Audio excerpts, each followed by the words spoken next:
Hello friends, welcome है आपका आपके अपने ही चैनल में जिसका नाम है अर्निंग मनी फ्रॉम ट्रेडिंग। दोस्तों, यस बैंक के ऊपर मैंने जो लास्ट वीडियो बनाया था उसमें मैंने बताया था कि कैसे ये शेयर 400 रुपये से डाउन होकर 10 रुपये आ गया था और उसके बाद government of India and RBI ने मिलकर इसको संभालने की क्या स्ट्रेटजी बनाई थी और इसको संभालने में किन किन इन्वेस्टर्स का पैसा लगा हुआ है।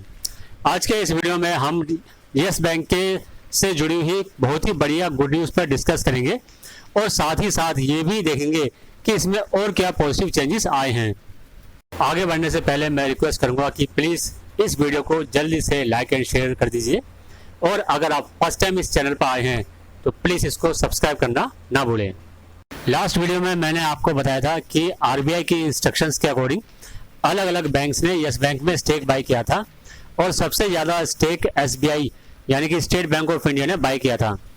एसबीआई ने 48.21% स्टेक के लिए यस बैंक में इन्वेस्टमेंट किया था और जो कि अब जून 2022 के डाटा के हिसाब से 30% रह गया है।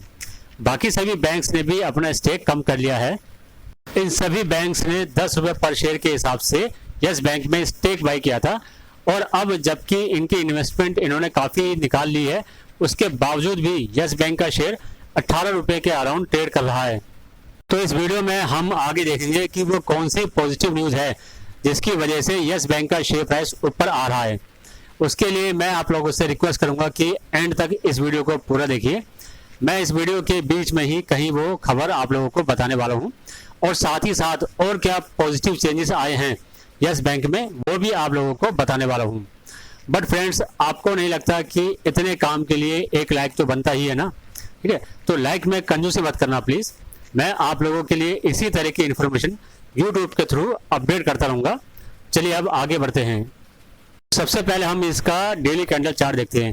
देखिए फ्रेंड्स, होता क्या है कि अगर आप लोगों को किसी भी शेयर के बारे में कोई न्यूज़ नहीं मिल रही है तो आप उस शेयर का चार्ट देख लीजिए।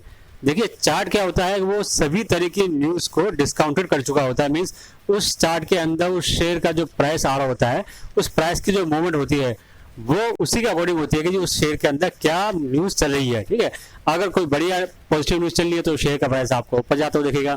अगर कोई नेगेटिव न्यूज़ है तो उसका इम्पैक्ट भी आपको शेयर के प्राइस के अंदर मीन्स चार्ट के ऊपर साफ साफ दिखाई देगा। अब देखिए यस बैंक का ये जो चार्ट है ये पिछले एक साल का चार्ट है। ठीक है, इसके ऊपर मैंने 3 मूविंग एवरेज लगाई हुई है, 50 डेज की, 100 डेज की और 200 डेज की। और यस बैंक का शेयर प्राइस अभी इन तीनों ही मूविंग एवरेज से ऊपर ट्रेड कर रहा है। मीन्स पॉजिटिव जोन के अंदर आ चुका है, बुलिश जोन में आ चुका है। ठीक है, हालांकि भी आपको थोड़ा कॉशियस रहना पड़ेगा क्योंकि ये आरएसआई इंडिकेटर के हिसाब से अभी करंट प्राइस के हिसाब से ये ओवरबॉट जोन में है। और आप देखोगे अगर आरएसआई इंडिकेटर को ध्यान से, तो जब जब ये आरएसआई इंडिकेटर ओवरबॉट में आता है तब तब यस बैंक के शेयर के प्राइस के अंदर कुछ प्रॉफिट बुकिंग भी आती है और थोड़ा प्राइस नीचे की तरफ ही आता है। बट आरएसआई को अगर छोड़े हम तो फिर जो मूविंग एवरेज इंडिकेटर है वो तो इसके अंदर एक बुलिश जोन के अंदर एंट्री कर चुका है। और यही नहीं फ्रेंड्स, यस बैंक का जो वीकली चार्ट है, वीकली चार्ट के ऊपर देखिए मैंने ये फिबोनाची स्टडी लगाई है। ठीक है, तो फिबोनाची लेवल के हिसाब से भी अभी ये जिस जोन में चल रहा है, ठीक है, तो 17 रुपये से ऊपर चल रहा है। 17 रुपये से ऊपर इसने 17.50 का क्लोजिंग दिया है। ठीक है, तो ये इसी रेंज में अगर रहता है तो आने वाले दिनों में 18 रुपये 30 पैसे का रेंज इसके अंदर आपको दिखाई देगा। और 18 रुपये 35 पैसे के ऊपर अगर ये स्टेबल हो जाता है तो फिर उसके बाद इसका 20 और 20 रुपये 75 पैसे का लेवल भी देखने को मिल सकता है आपको लोगों को। केवल टेक्निकल चार्ट ही नहीं बल्कि आप इसका शेयर होल्डिंग पैटर्न देखिए। देखिए शेयर होल्डिंग पैटर्न के अंदर जब आप एफआईएस की होल्डिंग देखोगे तो आपको साफ साफ दिखाई देगा कि जी दिसंबर 2021 में एफआईएस की होल्डिंग थी केवल 8.17%, जो कि मार्च 2022 में बढ़कर हो गई 10.97 और जून 2022 के हिसाब से एफआईएस की होल्डिंग बढ़कर के हो गई है 11.37%। ठीक है, तो आप ये समझो दोस्तों, एफआईएस जो होते हैं वो ऐसे ही किसी शेयर्स के अंदर पैसा नहीं लगाते हैं। ठीक है, वो अपनी स्टडी पूरी करते हैं, अपनी रिसर्च करते हैं, उसके बाद ही उनका पैसा किसी शेयर में लगता है। तो वो भी अपनी होल्डिंग इसके अंदर बढ़ा रहे हैं, यानी उनको भी लग रहा है कि जी इस शेयर के अंदर पॉजिटिव चेंजेस आ रहे हैं, इसलिए उन्होंने अपनी होल्डिंग इसमें इंक्रीज की है। चलिए आगे बढ़ते हैं और देखिए मैं एक और पॉजिटिव चीज दिखाता हूँ मैं इसमें आपको यस बैंक के अंदर। अब आप इस इमेज को ध्यान से देखिए, ये इसका नेट प्रॉफिट का चार्ट है। ठीक है, तो आप देखोगे जैसे कि 2018 में ये प्रॉफिट में चल रहा था तो इसका प्रॉफिट था 4225। ठीक है, उसके बाद जी 2019 में प्रॉफिट कम हुआ, फिर 2020 के अंदर जी इसका जो नेट प्रॉफिट था वो माइनस में चला गया था 16,418। ठीक है, फिर 2021 में भी माइनस में था, लेकिन अब वो अल्टीमेटली दोबारा से इसका जो नेट प्रॉफिट है वो प्लस में आ चुका है। और उसकी फिगर है प्लस में 1066 करोड़ रुपीस। तो ये भी एक पॉजिटिव सिग्नल है शेयर होल्डर्स के लिए जो कि इसके अंदर इन्वेस्टमेंट करके बैठे हुए हैं। लेकिन दोस्तों देखिए, अभी कहीं जाना नहीं है, आप इस वीडियो को स्किप करने की मत सोचिए, क्योंकि अब मैं आप लोगों को वो बहुत ही बढ़िया न्यूज़ बताने वाला हूँ जिसकी वजह से आप लोगों का कॉन्फिडेंस और भी ज़्यादा बढ़ जाएगा अगर आपने इसके अंदर इन्वेस्टमेंट की हुई है तो। दोस्तों देखिए, ये है वो पहली बड़ी न्यूज़ जिसकी वजह से यस बैंक के जो शेयर होल्डर्स हैं उनका कॉन्फिडेंस बढ़ जाएगा अपनी इन्वेस्टमेंट को लेकर के। और यही वो न्यूज़ है जिसकी वजह से यस बैंक के अंदर भी हाल फिलहाल में जो आपको अपसेट मूवमेंट देखी है, ठीक है। और ये केवल ऐसे नहीं कि ये टेम्परेरी न्यूज़ है, इस न्यूज़ का इम्पैक्ट आपको आने वाले दिनों में भी देख सकता है और इसकी वजह से शेयर का प्राइस आने वाले दिनों में और भी ऊपर की तरफ जा सकता है।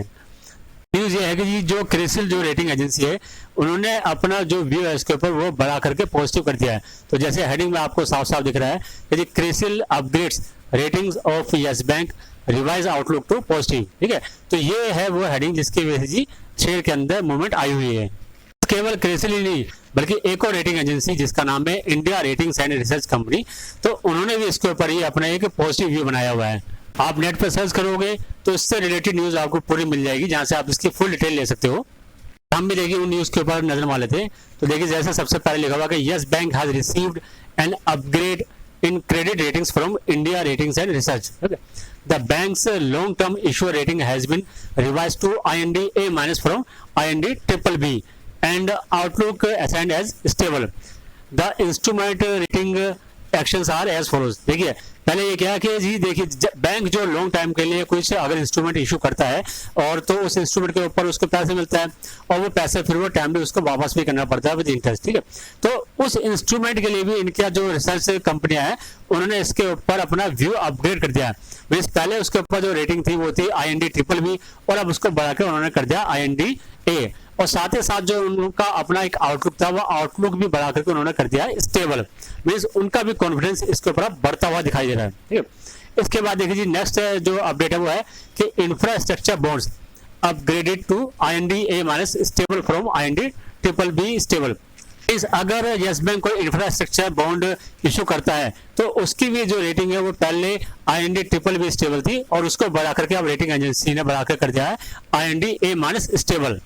और यही नहीं, टायर 2 बॉन्ड्स की भी जो रेटिंग है वो BBB- थी, BBB- स्टेबल, जिसको बढ़ा करके अब BBB+ कर दिया, BBB+ स्टेबल। देखिए फ्रेंड्स, ये जो डिफरेंट जो इंस्ट्रूमेंट्स हैं हमें उनके डिटेल्स में नहीं जाना है, हमें तो ये समझना है कि जो रेटिंग एजेंसी है उन्होंने अपना व्यू अपग्रेड करके ऊपर की तरफ बढ़ा दिया है। जिसका मतलब यह है कि जी इन रेटिंग एजेंसी को भी अब यस बैंक के ऊपर कॉन्फिडेंस बढ़ गया और उन्हें लग रहा है कि हाँ जी यस बैंक के अंदर अब जो चेंजेस आ रहे हैं वो पॉजिटिव चेंजेस आ रहे हैं जिससे कि यस बैंक का शेयर प्राइस और ऊपर जा सकता है और उसके बिजनेस में और भी ज्यादा ग्रोथ देखने को मिल सकती है आने वाले दिनों में। और इसी चीज को हमें भी पॉजिटिव ही तरीके से देखना है। और यही नहीं फ्रेंड्स, देखिए RBI की तरफ से भी कुछ पॉजिटिव न्यूज है। RBI ने क्या किया कि RBI के कुछ रिप्रेजेंटेटिव यस बैंक के बोर्ड के अंदर ही काम कर रहे थे, ठीक है। तो RBI ने उन रिप्रेजेंटेटिव्स को भी वापस बुला लिया है और अब RBI को लग रहा है कि जी जो इसका रिकंस्ट्रक्शन काम था, मींस यस बैंक को जो रिकंस्ट्रक्ट करना था तो उसका रिकंस्ट्रक्शन काम अब लगभग कंप्लीट हो चुका है। दोस्तों देखिए ये वो सारे पॉजिटिव चेंजेस है जिसकी वजह से जी यस बैंक के शेयर होल्डर्स का इसके ऊपर कॉन्फिडेंस और भी ज्यादा बढ़ गया है और वही असर यस बैंक के शेयर प्राइस के ऊपर भी साफ साफ दिखाई दे रहा है। अच्छा दोस्तों देखो, एक बात और समझ लीजिए प्लीज कि देखिए इस वीडियो को आप केवल एजुकेशनल तरीके से ही लेना, ठीक है। और किसी भी तरह का डिसीजन लेने से पहले आपका जो भी फाइनेंशियल एडवाइजर है उससे कंसल्ट जरूर कर लीजिए। अच्छा दोस्तों, अब मुझे आज्ञा दीजिए, मैं आपका ज्यादा टाइम नहीं लूंगा, लेकिन जाने से पहले मेरी रिक्वेस्ट है कि प्लीज इस वीडियो को ज़्यादा से ज़्यादा लाइक एंड शेयर कीजिए और अगर आप फर्स्ट टाइम इस चैनल पर आए हैं तो प्लीज़ इसको सब्सक्राइब करके बेल आइकन भी प्रेस कर दीजिए और हाँ, लाइक एंड शेयर करना ना भूलें। Bye bye.